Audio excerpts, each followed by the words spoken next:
La voiture électrique à batterie n'est pas la solution unique, elle sera sans doute majoritaire à terme et jouera un rôle important, mais il y aura également d'autres énergies, l'une d'elles est l'hydrogène. Bien sûr, j'entends déjà n'importe quoi, les constructeurs ont tous lâché l'affaire et de toute façon, Elon Musk n'y croit pas. Ok.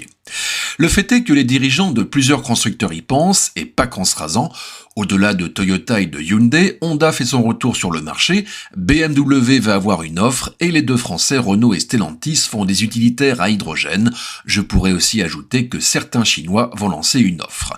Mais là n'est pas le propos, je voulais plutôt vous parler d'un modèle qui marche, celui du taxi à hydrogène. Depuis 2015, des véhicules à pile à combustible sont utilisés pour transporter des passagers à Paris. Le nom de Hype vous dit peut-être quelque chose. Cet opérateur a donné naissance à la plus grosse flotte au monde de taxis à hydrogène. Il s'est ensuite associé à Air Liquide et Toyota notamment pour former une société qui a pour nom iCetco. Le modèle est simple, il s'agissait de développer en même temps un réseau de stations et de proposer aux chauffeurs des véhicules en leasing avec les services et l'accès au carburant. Entre-temps, Hype et iCetco ont décidé de choisir chacun leur propre voie, mais la finalité reste la même.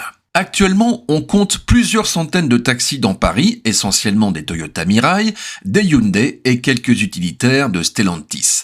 La flotte va dépasser le millier d'unités avec l'arrivée de nouveaux véhicules de Toyota qui est partenaire des Jeux Olympiques. Et la bonne nouvelle, c'est que les stations se développent. iCetco en a 4 et il y en aura 10 de plus d'ici l'année prochaine, dont 4 de plus dès cet été. Cet opérateur vient d'ailleurs de procéder à une levée de fonds de près de 200 millions d'euros pour accélérer le déploiement. Et chez Hype, ce sont 26 stations qui sont programmées d'ici fin 2025 en Île-de-France.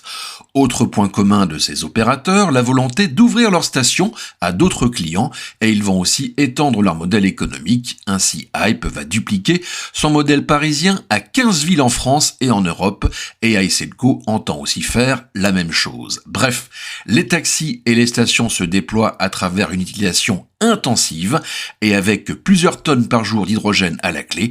Voilà un exemple français qui est unique au monde et qui mérite une médaille.